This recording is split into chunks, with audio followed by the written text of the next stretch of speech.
What if a police chase shattered a precious memory? What if they refused to take the blame? In Florida, 79-year-old Ruth Thompson faced a heartbreaking loss, but her community rallied to bring her justice. Stay tuned for a story of cherished memories, betrayal, and a tearful journey to healing. In the sunny suburb of Coral Springs, Florida, the streets were lined with blooming hibiscus. The scent of salt water drifted from the nearby ocean. Here, Ruth Thompson had lived for over 4 decades. She was a 79-year-old widow with a gentle smile. Ruth had bought her $260,000 bungalow with her late husband, Edward, in 1975.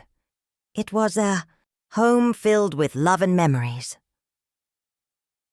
On the warm morning of April 10, 2028, Ruth sat on her porch. She sipped her tea, gazing at the wooden fence in her front yard. The fence was weathered but sturdy. Edward had built it with his own hands in 1980. It was one of the last things he made before cancer took him. Ruth touched the wood gently. Tears welled in her eyes. The sound of seagulls called softly in the distance. Coral Springs was a peaceful neighborhood. But that morning, chaos erupted. A police chase tore through the streets. They were pursuing a thief who had robbed a nearby store. Sirens wailed loudly. Tires screeched on the pavement. Ruth's heart raced. She stood up, her teacup clattering on the saucer. A police cruiser sped toward her house. It swerved to avoid the thief's car. The cruiser crashed into Ruth's fence with a sickening crunch. Wooden splinters flew everywhere. Ruth screamed and stumbled backward. She fell hard on the porch. Pain shot through her arm as it snapped. The fence lay in pieces on the ground. Her cries echoed in the morning air. The officers jumped out of the cruiser. Their boots crunched on the broken wood. The lead officer, 35-year-old Mark Daniels, glanced at the wreckage. He saw Ruth clutching her arm in pain. "Ma'am, are you okay?" he asked. His voice was tense. Ruth's voice trembled. "My fence. My husband made that?" She sobbed. Tears streamed down her face. "And my arm. It hurt so much." Daniels radioed for backup.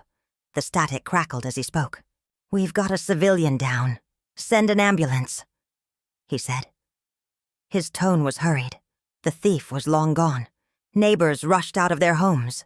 They gasped at the sight of the broken fence. Some ran to Ruth's side. Her cries grew softer.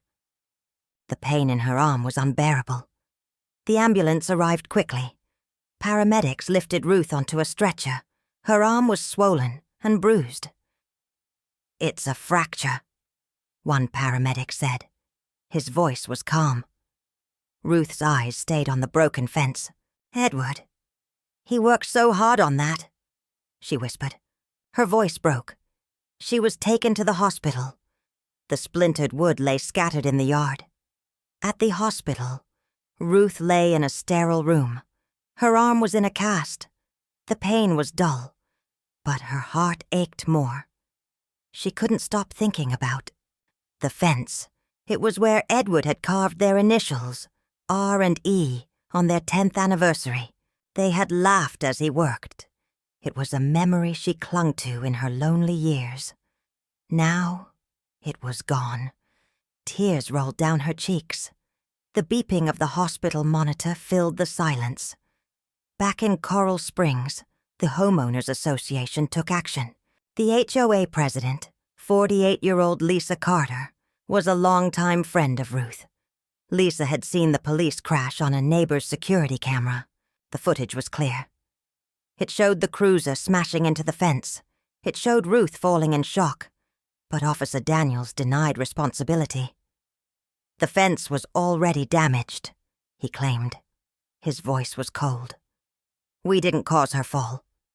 Lisa's blood boiled. She clutched the camera footage. "This is wrong," she said to the HOA board. Her voice was firm. "Ruth has been through enough." The board agreed to fight for Ruth. They hired a lawyer to sue the police department. The rustle of legal documents filled their meeting room. Ruth deserved justice. The community would not let her down. The trial took place in a local courthouse. Residents packed the gallery. Their footsteps echoed on the marble floor. Ruth sat in the front row. Her arm was still in a cast. Her eyes were red from crying. The lawyer presented the camera footage. The video played on a large screen. It showed the cruiser smashing the fence. It showed Ruth's fall. Gasps filled the courtroom. The evidence was undeniable. Officer Daniels took the stand. He shifted uncomfortably. "I didn't see the fence," he lied. His voice was shaky. The judge's eyes narrowed. "The footage says otherwise," she said. Her tone was stern. The lawyer pressed further. "You saw Mrs. Thompson fall. Why, didn't you help her immediately?" he asked. Daniels stammered. I was focused on the suspect," he said. The courtroom murmured in disbelief. Ruth spoke next. Her voice trembled as she stood. "That fence was all I had left of my Edward," she said. Tears streamed down her face. "He built it with love. For our home. For us." She held up a photo of the fence. It showed the carved initials, R and E. "When it broke, I felt like I lost him all over again." The courtroom fell silent. Some jurors wiped their eyes. The judge delivered her verdict. Her gavel slammed down with a resounding thud.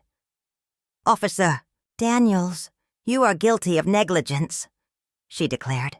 Her voice boomed. "You caused harm and lied about it." Daniels was forced to admit his guilt. He was fired from the police force. The department was ordered to pay Ruth $5,000 in damages. The courtroom erupted in applause. Ruth's neighbors hugged her tightly. Ruth returned home a week later. Her arm was healing, but her heart still ached. She sat on her porch, staring at the empty space where the fence once stood. Lisa and the HOA had a surprise for her. A group of neighbors arrived with tools and wood. "We're rebuilding Edward's fence," Lisa said. Her voice was warm. They worked all day. The sound of hammers filled the air. The new fence rose, piece by piece. That evening, the neighbors gathered around the fence. They had carved R and E into the wood, just like before. Ruth touched the carving. Her fingers trembled. "It's like he's here again," she whispered. Tears of gratitude filled her eyes. The neighbors weren't done. They had pooled their money to buy flowers. They planted hibiscus and roses around the fence. The colors bloomed brightly in the sunset. Ruth stood among her neighbors. She felt Edward's presence in the new fence. The flowers swayed gently in the breeze. "Thank you for giving me back my memories," she said. Her voice was soft. The community clapped and cheered. They had turned her pain into hope. Coral Springs became a symbol of love and justice. Ruth smiled for the first time in weeks. The warmth of her neighbors filled her heart. And so, a broken fence became a battle for justice in Coral Springs, Florida. Ruth Thompson found healing through her community's love. How would you stand up for a neighbor in need? What do you think? Should memories be protected at all costs? Share your thoughts.